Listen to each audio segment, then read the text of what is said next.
ake ngishare indaba eyake yangehlela nami namuhla. Angazi ukuthi ngaphuma kanjani kulela gibhitha. Ngahlangana nomunye ubhusi ebhasini eFryhead, wangicela inamba yami. Wathi uzongisiza kuzona zonke iy'nkinga enganginazo ngalesa sikhathi. Ngangine-stress sokuhlukana nobaba womntanami.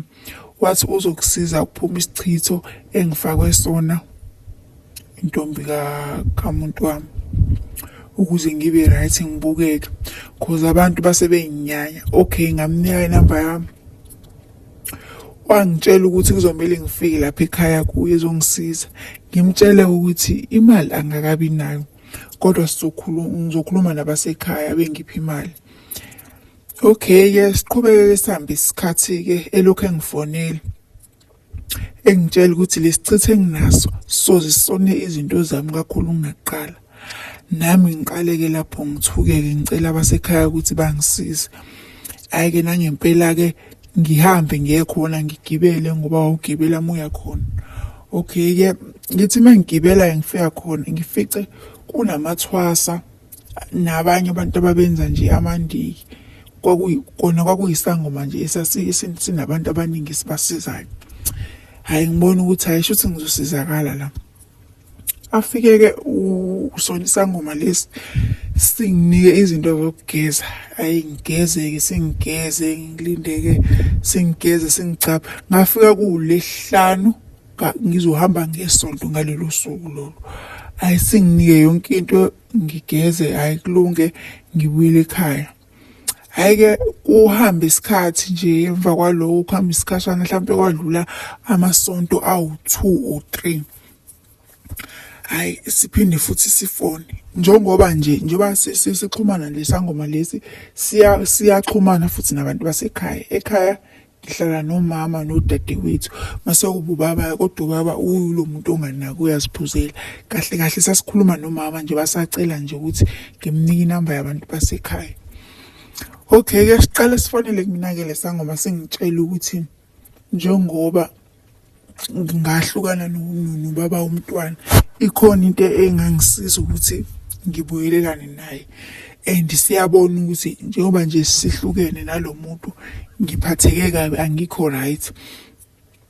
Ayike ngiqaleke lapho ngilontuze ngwavele nami into sengidlulile kuyona, sengahetheka ngaze ngaphola, sengiyabona ukuthi hawu ngizobuyelelani khona kulo muntu lo wangizisa ubuhlungu obungaka phezulu kwaloko. Le ntombi oyisithandana nayo yangifaka nesicitho sahlukana. Avelane afonela umama, atshela umama, avela amchazela ngoba uyabona ukuthi mina ngingeni. Kanti-ke ubaby daddy leyo umuntu ome kahle nje, umuntu ome kahle onezinto zakhe, onemali zakhe. Shuthi-ke baboneke ekhaya kumama ukuthi hayi-ke mhlawumbe ilona thuba lokuthi-ke nami ngibe right empilweni, ongcono nangempela angibuyelane naye. Ayike zihambe-ke insuku siplaneke ukuthi-ke ngizophindela nini lesangoma lesi. Sangiyalela nje ukuthi ngiphathe izimpahla zami engizoziphatha ngoba ngizohlala isikhashana, kodwa nje wathi ngelize liphele isonto ngenza lento le engizobe ngiyenza-ke. Wengangitshelanga kahle kahle ukuthi yini le engizobe ngiyenza-ke. Hhayi-ke nami-ke ngiqoqe iy'nto zami-ke engizozidinga, ney'ngutshana engizozidinga ngizipakishe-ke. Ngisale sengithatha naloko okubalulekile-ke okuyi-ID namakhadi asebhenki ngiwavele wehlezi sesikhwameni, and into engangingahlukani nayo le. Hhayi-ke shuthi-ke siplaneke ukuthi ngiya ngoLesihlanu. Hhayi-ke ngifike ngoLesihlanu, mengifika-ke singitshela ukuthi hhayi-ke uzobuyela kini emva kwensuku eziwu5 cause kumele ulontuze uyenze kahle le nto le. Hhayi-ke mengifika kube right-ke ngifike nje kunabanye abantu abagulayo la nje bangishilo nje amathwasa nalaba abanye ababenza into ehlukene, ukuthi-ke angizange ngisawuza-ke wonke. Sifike singazi sekubona labantu labo, sisho ukuthi hhayi-ke uthandeka-ke lona kunento ezithile engizomlapha zona, uzothatha isikhashana nje ehlele nathi. Hhayi nami-ke ngizizwe sengisekhaya ngoba phela kwakunamantombazane awayengangami la. Okay-ke kushaya isikhathi santambama-ke, hhayi-ke amalontuzane la amathwasa-ke la ayapheka enza yonke into nami ngiwasizile engiwasiza khona.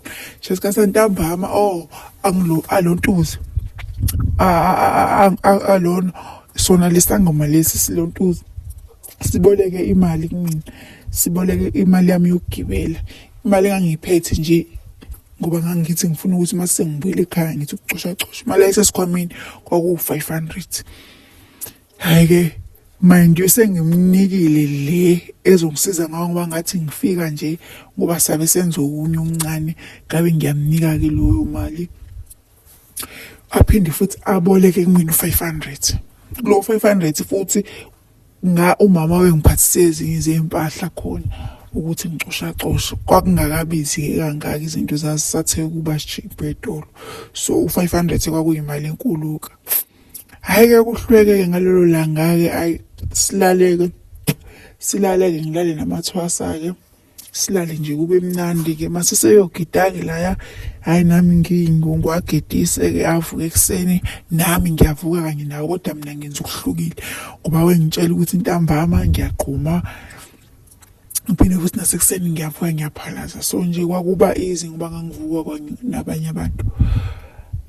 Okay, eyibolekile-ke imali yami uyiboleka nje uthi uzonginika ngosuku engizohamba ngalo ekuseni, khona la azobe seyithole khona vele izobe isihlangene befuna ukuthenga ishebo. Hhayi-ke ngimnike kanjalo imali. Hhayi lushaya usuku lokuthi ngihambe manje sengiqede yonke into-ke manje umuntu akanginike imali yami. Hhayi ngimbuza ukuthi hawu ngisacela ukukhumbuza le mali le uthe uzonginika yona. Athi yena yazi angakayitholi. Ngibuza hawu ubungasho ngani ngoba ikhadi likumina, ikhadi amakhadi amasebhenki akumina. Mhlawumbe bengizofonela noma ubani ngimcela ukuthi angitransferele imali noma anginike imali ngizoluntuza mase ngiyamlona ngizomkhokhela mase sengiyingale noma mase senginikile.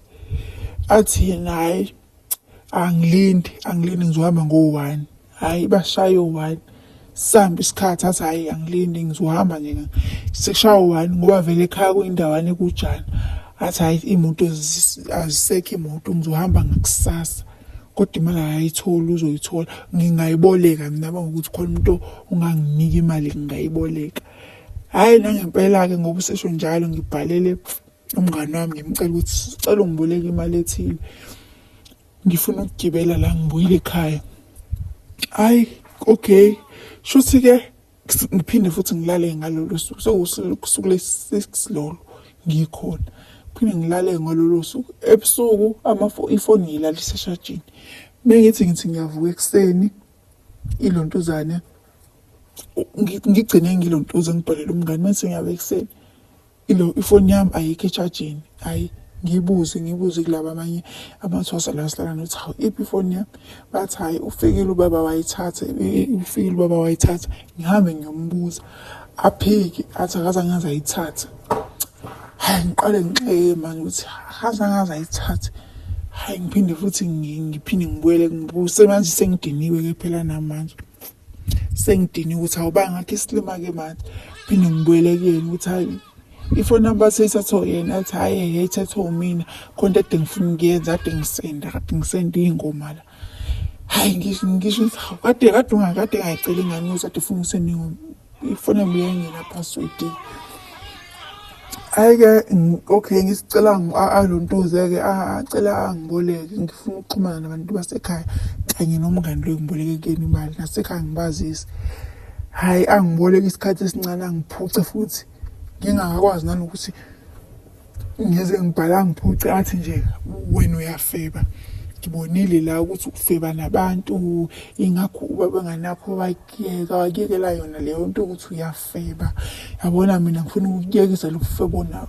Mind you lo muntu akazi azangishela nanokungishela umuntu nje umuntu ebengimthathisa yebo mudala kancane kunami, kodwa umuntu ebengacabangi nje ukuthi yabo angaze angene ey'ntweni zami anake lezo zinto ezikanjalo, futhi nanokuthi aze abe nenkinga yaloko angazi ukuthi uyithathaphi because ayikho into asekayisho kumina. Athi nje ingakho nobaba enganakho wayekela yona le nto ukuthi kuyafeba. Hhayi Qale-ke manje ngibona ukuthi hayi phatheke kabi. Amagama wesho mina wayeqine ngale ndlela le ukuthi cha yabona manje ngiyasaba ngempela. Hambe ngiye emnyango ngikhale kangithulise kamathwasa kangithulise. Hayi ngilontuze ngiboleke ifoni elinye ithwasa. Akasafuni nefoni yami. Ngitshela ukuthi cela lingifonise ngifuna ukufonela ekhaya. Hayi la ngempela lingifonise ngifonela umama ngimtshela ukuthi mama cha senginenkinga la. Lo muntu lo kade ungicenga ukuthi ngiyeke yena ngolapheka akasafuni-ke manje ukunginika imali ngami. Usegwetshwe nefoni yami phezu kwalokho. Uboleka imali yami akasayibuyisi. Hayi athi umama uthi ngimfonele. Memfonela futhi ayibambe ifoni. Avana athi nje hayi unamanga lo. Ayikho nje into engigweve nemali yakhe yena uyazi ukuthi kumele aqedeleni la. Kodwa-ke usezobuya u-right nje ukuthi lezi zinto ezikuyena zinenkani ngifike ngathola ezinye izinto. Esho ahlaza amanga ngoba phela mina into engangiyile lapha ngangilokuthi siyoqhuma ngiphalazise njengokusho kwakhe ukuze ngizokwazi ukuthi ngibuyelane noma ingane yami noma bengane yami njalo. Ngoba umama uyena wengihlohla futhi ukuthi ngilontuze ngiyenze lento. Ngihambe ngothatha le mithi le ngiyowenza yonke lento ukuze kuzoba right sibuyelane ngwavele usebenzana kahle. Hayi zihambe-ke iy'nsuku manje okay akafuni nefoni yami sekhulumile nabantu basekhaya. Angibiza angitshela ukuthi wena usugijime washo kini ukuthi ngibatshelile-ke kini ukuthi ayikho leyo nto. Wena nje usudlalelwa yizinto nje kanje. Hayi kanti akhulume. Okay atshela amathwasa labo ukuthi oke wambona enginika ifoni uzongihlawulisa. Ngoba okokuqala mina abazi ukuthi nginenkinga enjani, abazi ukuthi ngisuswe yini ekhaya, abazi ukuthi bebenginikelani ifoni. Kwasho ukuthi mina sengifuna ukubaleka. Ngivele ngingazi-ke manje ukuthi kahle ngangizothwasa noma mhlawumbe ngangizowenzani. Ngoba phela mina yiyodwa into engiyizele la mase sethi mina yini eyangisusa ekhaya engazi mhlawumbe ngisiboshwa ngigadiwe. Sihambe-ke isikhathi amathwasa awasafuna ungiboleka ifoni. Bayasaba ukuthi bebenginika ifoni uzothola ukuthi futhi kukhona la yimpi-ke la bazomtshela ukuthi usibani umnika ifoni. Hayi bayanginika ifoni. Hayi kuhambe iy'nsuku kuphela iy'nsuku ukuthi kusuka kube khona kwakugidwa nje ntambama ngekhathi ntambama sesigidile. Athi yena angibize ngoba ngilala nawo lamathwasa lawo. Angibize asho ukuthi ucela ukulala nami. Asho nje kanje ngithi mina hayi ngeke. Ayikho nje into enjalo ngeke ngize ngikwazi. Hayi athule. Adinwe athule ahambe. Aqede lapho athi nje wena ke usalala la esikolweni namathwasa awuzile uzothwasa la ekhaya. Wazele ezinye izinto. Usuzolala angikhombele indlu. Ngisho ukuthi mina ngifuna ukuya ekhaya angifuni. Usethathe iy'mpahla zami-ke isikhwama sami sine-ID namakhadi yonke into-ke manje sekuwesi. And lo muntu lo ukhokho uvula nje bayambabaza namathwasa akhe ayambabaza. So nje nezinto ezenzekayo ngiye ngibone ngazi ukuthi ubuya ahambe ngoba ngazi uney'lwanyana unemithi nje engaqondakali. Athi nje awuyabo nje usuyolala lapha futhi mawukuthi ufuna mhlawumbe uyacabanga ukuqhwentsha into ezikanjalo angeke uze ukusize ngalutho. Awungazi kahle mina ngizokufaka ilumbu elingeke lize likhiphe ozofisa ukufa. Qale-ke manje istress-ke siqale maphansi ngihambe ngolala khona ngiphela iy'nsuku nje ngilala khona. Kuthi ngenye iday afike endlini ufike uphuzile. Athi mefika endlini afike angene-ke lo muntu lo angene afuna ukulala nami ngengane. Ngithi ngiyazama ukuzwela hayi shame kusho ukuthi amandla anginawo futhi uyangisabisa. Hayi-ke kwenzeka-ke kudlula isikhashana futhi nje kule qhubekeka kwenzeka. Ngizama ukukhuluma nalawa amanye amathwasa ngiwatshela wayengi-understand.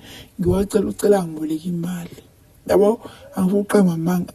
Ngangifisa ukuqhwentsha ngihambe noma ngingazi ukuthi ngizoya kodwa into eyayingishaya ukuthi wethi nje mange ngahamba ngizozibonela. ngizobona ukuthi ngiyohamba ngize ngigcinephi. Uyena ozonginika kahle izinto zami masisithi angihambe. Uma ngingahamba nje izinto zami uzozibopha futhi izinto zami uzongifakela nezinye ney'lwane angisabisa azangitshela nokuthi ekhaya ngafuna azathole. Yena uney'bhamu futhi akabosha unemithi kanjani kanjani. Ngingazi ukuthi lento wayeseseyenzayo wayeseyenzelani kwaphela bengakaze azangitshela nokuthi uyangithanda mhlawumbe. Into enje wayesethi ngifuna ukuyekisa lo mfebo la. Ngimtshela ukuthi kade sengihlukene noma bengane lo muntu lo mbona efonini umuntu wamvele sesithandana naye. Hayi lutho umuntu ukizwa-ke leyo nto kuhamba isikhathi-ke manje seyangishaya. Kulala nami ngenkani angisalali le ndlu le kade eyishilo sengilala endlini yakhe-ke. Ngilala endlini yakhe straight-ke manje kuthi kusuka kuthi ngelinye ilanga lami ngivele ngihambe ngiyophuza. Kwakhona nje intombazane iyayijwayela ukuvakasha khona. Engeke ngize ngisho igama layo. Ayijwayele ukuvakasha. Hayi uma ivakasha ngilontuze ngihambe nayo shuthi yaziphuzela nami vele ngube ngumuntu ophuzayo. Hayi-ke ngihambe nayo ngiyophuza. Ngihambe nayo le ntombazane ngiyophuza. Hayi mesibuya hayi angishayele ufa nokuphila. Angishaya umuntu angishaye ngingakwazi kwenzani ngingakwazi ukunyakaza. Lento nje uyenza amathwasa ayeso kanti ngizophuma ngaphandle vele ngakusasa nginjani.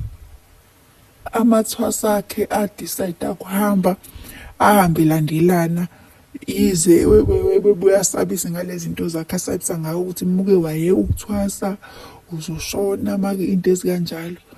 Into ebese seyenza before ahambe bese ngivalile endlini ngoba afika ngibona hayi baqala bahlangana-ke bababaza. Nganginethemba lokuthi mhlawumbe bazobiza mhlawumbe amaphoyisa mhlawumbe baseseboshiwe lo muntu vele ayikho into angayenza kumina engaphathi ejele.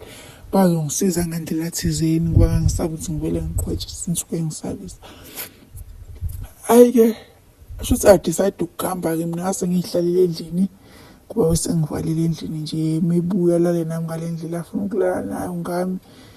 Futhi nje nami sengiyitshelile ukuthi hayi shuthi iyona mpilo-ke le engizoyiphila ngoba shuthi iyona mpilo engiyikhethile mhla decide ukuthi ngihambe inyanga ngithi ngifuna ukuloyo umuntu engangithandana naye. Hayi-ke sahambeka isikhashana sahamba isikhathi ahambe-ke amathwasa hayi sesisele sobabili-ke. Noma wesakhona ukudla ngikuthola kanye ngosuku. Loya muntu wengijezisa angazi ukuthi ngimenzeni. Ukudla nje ngangikuthola kanye ngosuku. Mase sehambile amathwasa angisakuthola ukudla phela akusekho umuntu ophekayo sengihleli naye sobabili-ke manje. Akasekho umuntu ophekayo uthenga isinkwa anginika amanzi angihlise ngamanzi. Mephuma uyakhiya indlu nje inepedlakade and akukho ukuthi ngingakwazi ukuthi ngiquzule. Useyakhiya usehlezi ehambile emini uyakhiya mebuza ubuya zenzele nje kumina. Siqhubeka isikhathi ngiphila leyo mpilo-ke mina methanda uyangishaya mesidinela into zakhe. Akukho ukuthi mhlawumbe ngizwe ukuthi unomuntu othandana naye noma mhlawumbe athi phuma-ke namhlanje uyolala lapha lutho. Ayikho into enjalo. Into eyenzekayo nje ngilekhane ngihlukumezeka. Nginanethemba lokuthi mhlawumbe abantu basekhaya bayoza mhlawumbe bazoza bezongifuna ndlela thizeni. Kodwa lutho akekho umuntu ofikayo. Njengoba nje ngafika ngabo-June ngahlala so umama vele uyile nhlobo le ephansi ifaka noma ngothi uphansi noma mhlawumbe wezitshelana. Okay ngisahlalile nje khona wayengasekho namathwasa wafonela ekhaya ngikhona. Bathi nje uke uthi inkenti wafona wabuza ukuthi sengifikile yini. Ayathi umama cha akafiki. Athi hawu kade nje ehambile lana sesiside isikhathi. Ayathi umama akafiki. Lapho isim card sami vele ifoni yami sisetshenziswa yena. Isisetshenziswa yena isim card sami wasithatha nje wasilahla wasilahlela le. Seyisetshenziswa yena ifoni yami ngaphandle kwemvumo yami. Hayi-ke aleke manje-ke angishaye kakhulu angitshela ukuthi yabo kini sebazi ukuthi wena uphume uthi uyakini. So nje noma ungathini akukho ukuthi mhlawumpe bazokufuna la kumina, vele sengishilo ukuthi usuhambile la kimi. Hayi ngiphatheke kabuhlungu-ke Nkosi yami, ngihlukumezeke isikhathi nje side. Kuba ukuthi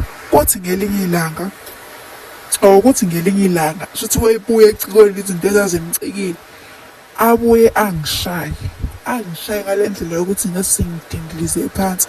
Angishaye angitshela ukuthi yabo nje ngizokushaya ngikubulale ngokulahla emfuleni. Angishaye qede lapha yahamba ubusuku bonke. Mebuye ekuseni la ebuya khona ukophuza lo ephuza khona, afice ngilele phansi ngidindilizile ngilele phansi. Hayi angithatha angiqukule ngisembhedeni, angibeke embhedeni. Hayi sihambe-ke futhi isikhathi lapho sengiyintelele-ke manje ngiyagula. Lokhu kwangempela ukuthi ngiyagula, angisakwazi ukwenzani. Umzimba ubuhlungu, amalungu omzimba ngazi ukuthi kade ngazi ngihlafazwa yithrakhi kanjani. Nasekhaya nje bathula bathi kuzongibheka. Uthi nje ngelinye ilanga okay ebuye ebusuku edakiwe kube khona into ethi angivuka. Hayi nangempela ngithi ngiyavuka. Ngithi ngiyavuka, hawu ulele. Kube khona into ethi nje silandele. Ngithi ngiyamkhwathaza, udakiwe, ngithola ukhiye ebhlukweni, ngidonsa ukhiye, ngivula umnyango, ngibaleke. Shuthi ngibalekele komunye umuzi owawungakhona, ngibakuchazele sonke isitori. Hayi bangabi nankinga, bangilelise. Nasekuseni bavuke bangibuze futhi ukuthi kwenzakaleni, ngiphinde ngibatshele. Hayi bangihambise bangigibelisa, loya muzi wangisiza kakhulu. Kwathiwa iKaBhengu laphaya. Hayi bangihambise ngogibela ngifike ekhaya nje kuthiwa nje sesitshela ukuthi kade washona. Kade mhlampe ngekathi nje ethi wahamba mhlampe waba nenkinga, wanqunywa abantu, washona ngoba nayo beleke fone ebuza ukuthi asikakutholi yini. Kwenzeka into kanjalo-ke, angizange ngize ngibe namandla ukuthi ngikwazi ukumbophisa ngoba wayengisabisile kakhulu. Wathi nje make ngambophisa noma make, wathi nje ekhaya ngobuya ngethuma, and ayikho into engingayenza yena. Akukho umuntu ongawazi ngisho ecaleni angalibili. So nje kusukela la impilo yami yabopheka la, akukho kulungayo. Nehlo lami laka left linjalo nje, alisaboni, lagcina lilimale khona. Angisakwazi ukwenzani, angisakwazi nokuhamba kahle, angisayi ngisho etown. Kuhambile ama-counselling amaningi ngawahamba, kodwa nje lutho ukusizakala.